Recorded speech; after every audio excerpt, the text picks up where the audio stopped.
Assalamu alaikum dostlar. Bugün Anadolu kavağını görgözüm. Ошол жакта Ярос Калеси, анан кичинекей касаба деп коет, түркчө кичинекей айыл бар, балык ресторандары менен популярдуу болгон. Ошол жакта көргөзөм. Үскүдардан 15-автобус менен Бейкозго чейин барып, ал жерден пересадка алып кетсеңер болот.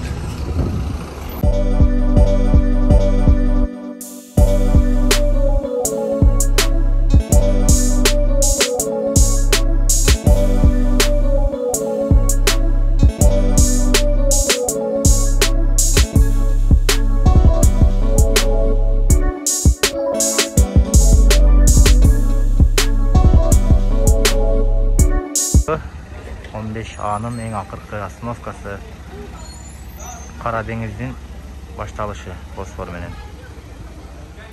Бұл жерден балыктар аябай популярный. Балык ресторандары, свежий, бары. Ekmek arası restoranları.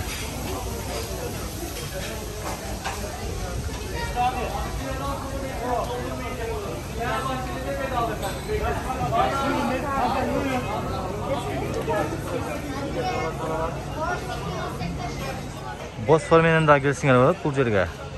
Anadolu кабагы деген вапур келет. Эң акыркы остановкасы ушул жер. Автобус менен да келсеңер болот. Автобустан Үскүдар менен келесиңер. Үскүдардан Бейкозго келип, пересадка аласыңар. Үскүдардан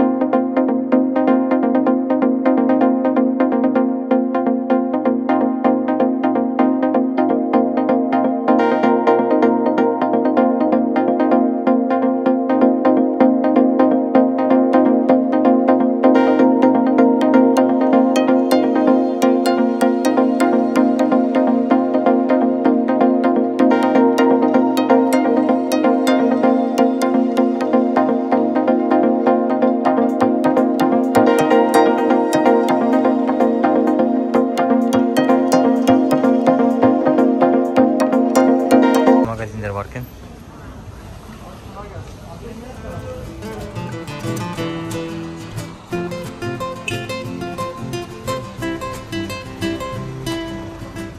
Остановкадан түшкөндөн кийин Ярос Калесине чейин чепке чейин бир 15 мүнөттөй жол басып кетип болот. Айтымда бийик жол менен. Мынакей аркада Босфор. Ушул көчө менен чыгасыңар. Бұл жақта болса көргөзүп турат өзү. Мынакей Ярос Калеси солго деп. Анадолу кабагы тууралуу эң эски маалыматтар бул Эвлия Челебинин Саяхатнаме деген бир китебинде жазылып айтылган экен. Ал киши бул жерде мусулман касаба деп коет, түркчө кичинекей кыштак, мусулман кыштагы деп атап, жазында кышында болсун ар дайым ушул айылдын портунда 200-дөн 300-дөн кеме турат деп эскерген экен. Бул жер себеби Кара деңиздин Босфорго кириши болгонуна байланыштуу ар дайым экономический мындай мааниге ээ болгон айыл болгон экен. Артында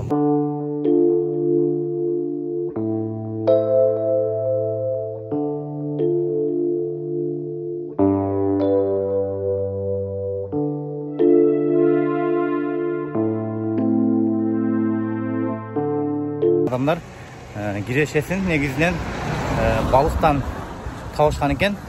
Эми азыр бирок элдин баары балык кармап тиричилик кылбаса дагы, бирок көпчүлүк бөлүгү азыркы учурда дагы балык менен күн кечиришет экен. Мынакей бул жерде болсо азыр жетейин деп калдым чепке. Жогоруда кафелер, ресторандар бар. 3-мост Кара деңиз сонун болуп көрүнөт. Мынакей ылдыйдан бери чыгып келатам. Бул жак тегереги бүт токой. Бул жерде болсо мынакей Ярос кафе ресторан дейт. Вид сонун болуп ачылат үстүнөн.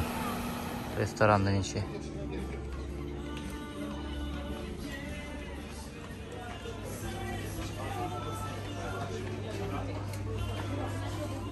Мынакей жетип келдим.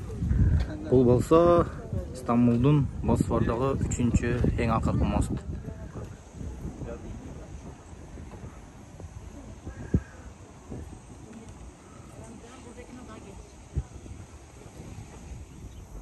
Geldim Yaros Kalesi'ne. Мынакей бул жерде Ярос калеси. Кале дейт түркчө, чеп. Кыргызчасы.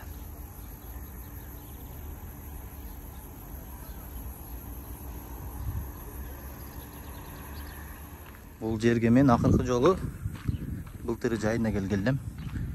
Быйыл жазда бул жерде реставрация болду окшойт эле, адашпасам. Азыр ичин көрөбүз, кандай болуп калыптыр, өзгөрүптүрбү. Мынакей кириш жери бул жерден башталат. Бул жагы болсо Токой, оң жагы болсо Босфор.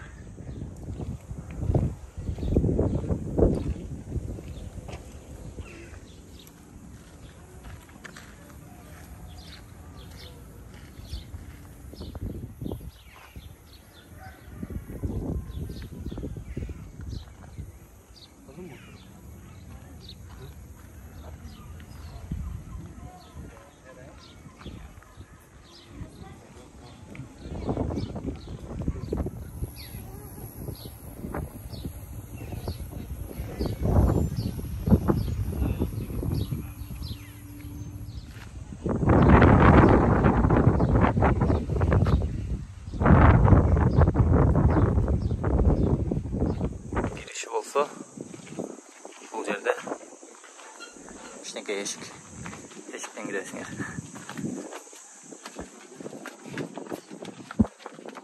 Мынакей чептин ичинен Босфордун көрүнүшү. Бул жак Азия тарабы, каршы жак Европа тарабы. Бул Босфор ортодогу. Бул жак болсо чептин негизги кириш эшиги. Бирок азыр аябай начар уурап түшөйүн деп турат экен. Жазында бул жерлерде казуулар жүргүзүшкөн, менин билишимче. Реставрация болот деп айткан эле, болбоптур.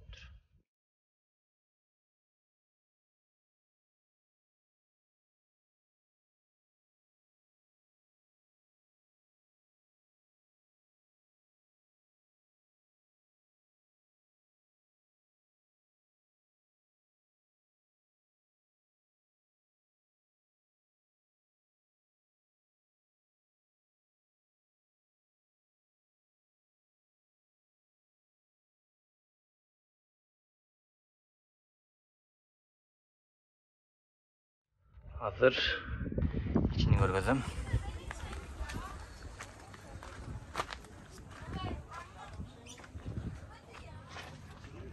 Ичи.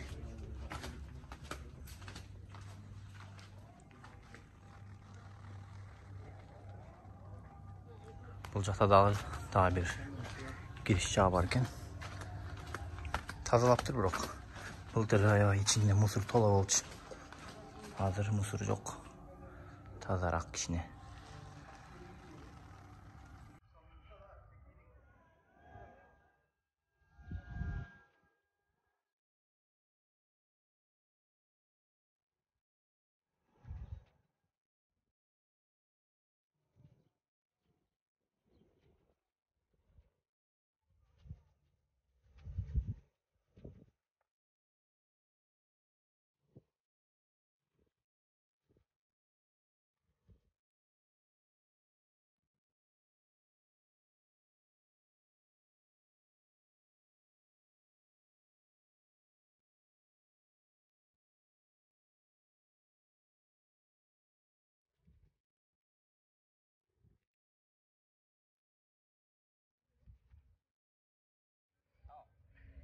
Ярос калеси бул Анадолу кабагындагы эң бийик жерге курулган экен. Мынакей. Азыр мондай чоң судналар Кара деңизге чыгып баратат. Мармарадан. Бул жак болсо Стамбулга кириши, артында болсо Бейкос. Бул жерде Византия империясынын учуруна чейин гректер контролдо турган экен. Жана ушул жерде ыйык деп эсептешип, ушул жерге өздөрүнүн бир чоң храмын курушкан экен. Византия империясы, Осман империясы жана генуиттер ушул жер үчүн Кара деңизди, Босфорду контролдош үчүн аябай жарышып бири-бири менен согушкан экен. 1391 жылы Баязит Йылдырым өзүнүн армиясы менен келип, ушул Анатолия тарабын, Анадолу тарабын полный өзү контролго алып, ушул жерди дагы жеңип алган экен. Birinchi жолу 1305-жылы Осман империясы бул чепти жеңип алат экен, бирок көпкө чейин калмап тура албай контролдо. 1348-жылы кайрадан генуистерге алдырып беришет экен. Анан кийин Баязит Йылдырым 1391-жылы кайрадан чепти жеңип алып, ушул жерде полный өзүнүн контролун коюп, андан кийин Константинопольду жеңип алууга аракеттерин баштайт экен. Чепти алгандагы эң негизги максат бул Босфорду контролго алыш керек болгон, себеби мынакей Кара деңиз бул жак империяга Византияга Кара деңизден келген жардам ушул Босфор аркылуу бияка шаарга кирген. Бул жерде контролго алгандан кийин жардам бербей калган.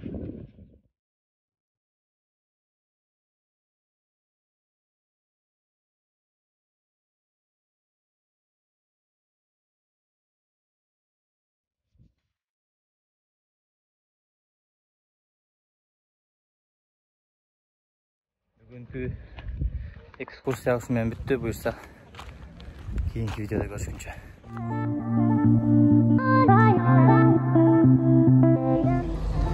Бул жер болсо порттон көрүнүшү Анадолу кабагы.